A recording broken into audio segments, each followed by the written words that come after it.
Bagaimana caranya menghubungi pembimbing kalian? Nah, ini menjadi hal yang sangat penting ya, karena sukses tidaknya skripsi kalian, apalagi tesis atau disertasi, itu kunci. Pengen tahu ya, kita diskusikan bagaimana cara menghubungi pembimbing yang baik sehingga kamu hubungannya dengan pembimbing itu lancar, keren gitu ya. Simak terus sampai akhir.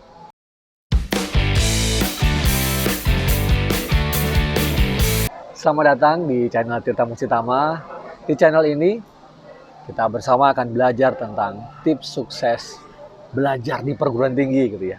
Langsung saja, tadi kita bicara bagaimana ya menghubungi para pembimbing ya. Ini bisa menjadi pintu penting suksesnya skripsi, tesis maupun disertasi kita. Nah, saya bagi ya. Tahap pertama, tahap ketika Anda memang belum di-assign pembimbing atau Anda belum diberikan pembimbing. Nah, biasanya kan kita masih meraba-raba tuh, masih mencari-cari siapa sebenarnya pembimbing yang tepat. Bagaimana kita memilih satu orang itu atau orang lain, maksudnya dosen ya kan, orang itu lagi ya. Ya, memilih bapak dosen ini, memilih ibu dosen ini, bahkan wah saya pengen dibimbing oleh profesor ini gitu ya. Nah, kalau memang kita belum di-assign, belum ditugaskan pembimbing untuk kita ya, dalam konteks ini kita adalah berusaha untuk memilih pembimbing sendiri. Nah, jadi kita harus memberikan topik ya, topik umum kepada calon pembimbing kita.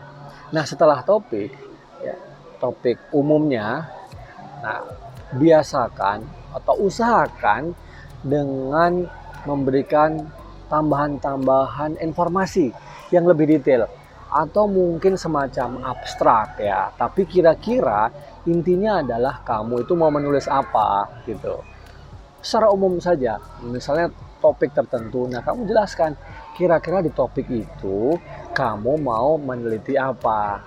Belum tentu itu pas banget ya, belum tentu itu nanti cocok sesuai atau itu jadi hasil akhirnya, enggak.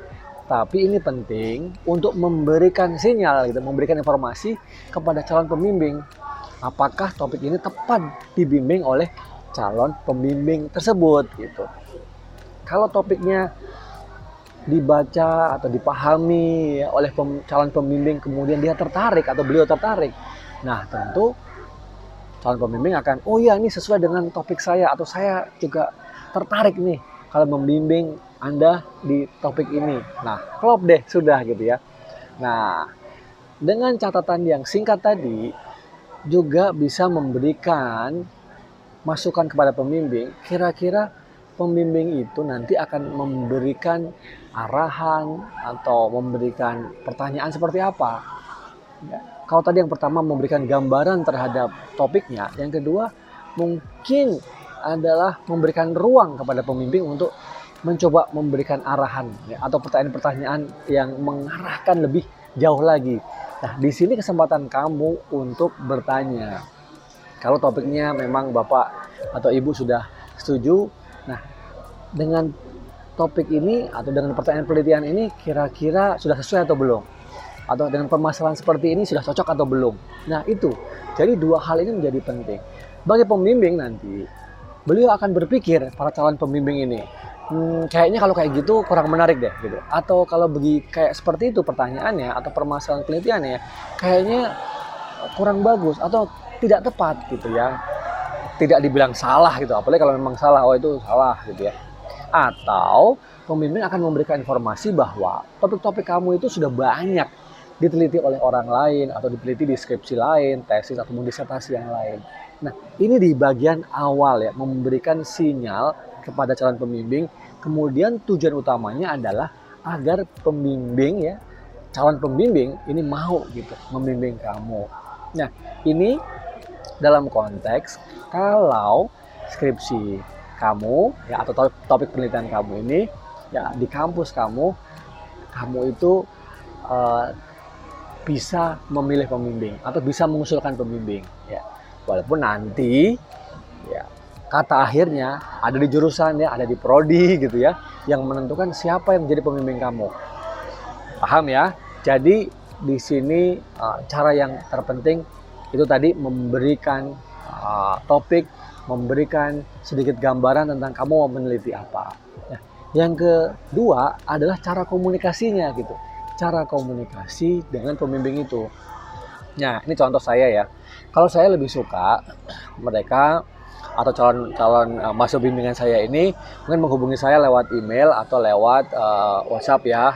Kemudian menyampaikan tentu dengan bahasa yang sopan, mengenalkan diri, kemudian menyampaikan dalam pesan yang pendek bahwa saya mau meneliti ini, saya bermaksud untuk memohon persetujuan Prof. Tirta apakah berkenan menjadi pembimbing saya gitu ya, misalnya seperti itu. Dari situ saya biasanya berkomunikasi dengan mereka. Saya kemudian meminta mereka mengirimkan 1-2 lembar draft lah semacam itu atau catatan pendek ya tentang topiknya ke email saya. Nah, setelah itu di email itu akan saya baca. Nah, walaupun mungkin saya tidak merespons secara tertulis ya, saya akan sampaikan di WhatsApp-nya atau saya balas emailnya gitu ya misalnya. Saya belum membaca secara detail mengkritisi, tapi saya biasanya melihat oke, topik ini sesuai dan saya suka, saya cocok dengan topik ini. Makanya nanti saya bilang oke, saya sepakat dengan topik ini dan Anda boleh ya mengusulkan pada jurusan saya sebagai calon pembimbing Anda. Nanti detailnya kita bicarakan di kesempatan berikutnya kalau memang sudah secara resmi saya menjadi pembimbing kalian gitu. Nah, itu biasanya saya gunakan. Nah, tektokan tadi ya lewat email atau lewat media sosial, dalam hal ini lewat WhatsApp, biasanya sampai selesai ya, sampai ada kesimpulannya gitu. Artinya mereka menanyakan kepada saya menjawab. Nah, kadang-kadang saya juga menjawabnya lambat. Saya harus akuin ya, karena juga mungkin saya banyak aktivitas, banyak kegiatan. Tetapi silahkan upayakan calon mahasiswa itu untuk terus menghubungi pembimbing dengan bahasa yang sopan ya. Saya senang nih calon mahasiswa saya itu banyak membimbingnya dengan cara yang sopan, yang menyampaikan dengan baik, ya menanyakan kembali. Kalau 2-3 hari saya nggak respon, tanyakan kembali gitu. Itu bagus sekali. Saya hormati ini kalian semua yang menghubungi saya seperti itu. Semoga ini bisa menjadi inspirasi ya mahasiswa yang sedang mencari calon pembimbing ya. Untuk nanti calon pembimbing itu diharapkan mau menjadi pembimbing skripsinya. Nah, itu tadi beberapa hal, khususnya untuk kesempatan pertama atau model yang pertama ketika Anda ini diberikan kesempatan untuk memilih calon pembimbing. Walaupun kata akhirnya siapa yang nanti menjadi pembimbing kalian adalah ditentukan oleh jurusan atau program studi. Nah, semoga bermanfaat beberapa clue-clue ini, tips ini untuk Anda, untuk kalian yang mau memilih atau menghubungi calon pembimbing skripsi Anda. Ingat ya, sampaikan pesannya, berkomunikasi dengan baik dan sopan. Ingatkan kembali dari calon pembimbing Anda kalau memang belum membalas dalam 2-3 hari gitu ya. Nah, gitu. Semoga bermanfaat. Jangan lupa subscribe ya. Tentu ya, like, komentar, dan share juga. Oke, sukses buat kamu. Sampai ketemu lagi di video-video saya. Terima kasih banyak.